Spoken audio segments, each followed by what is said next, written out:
Muy buenos días, mi nombre es Verónica Mujica de la sección AL del segundo semestre y pues a continuación les hablaré un poco sobre la ocultación pulmonar. Esta consiste en escuchar ruidos que generan los pulmones bajo las siguientes condiciones, con la respiración y al emitir palabras.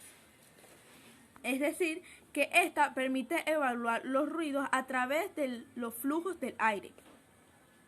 Vamos a empezar con mi paciente a ver qué presenta.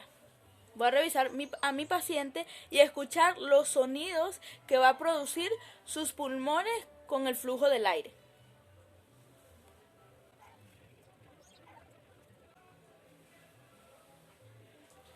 Tras haber revisado a mi paciente, pues mi paciente presenta murmullos vasculares o pulmonares, es decir, que esta respiración es absolutamente normal. Esta respiración es de muy baja intensidad.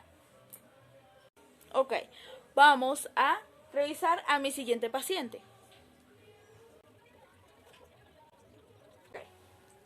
Si mi paciente llega a ser un adulto y se escucha un ruido no tan baja intensidad, puede que sea en un adulto. La respiración se llamaría ruido tarquial en el adulto.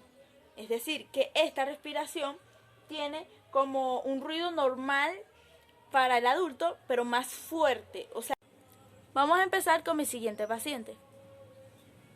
Veremos qué representa. ¿Qué presenta, perdón? Ok.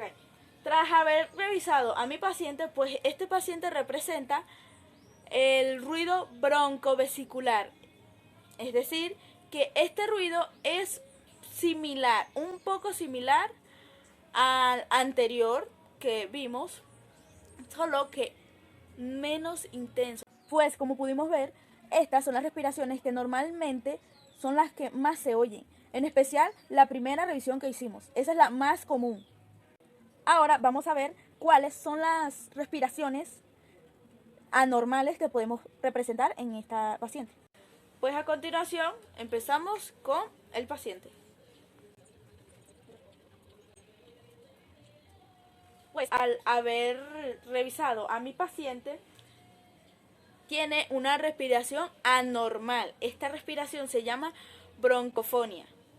Esta tiene como ruidos extraños de que su pecho, su caja torácica hace ruidos como de canto, así tipo como que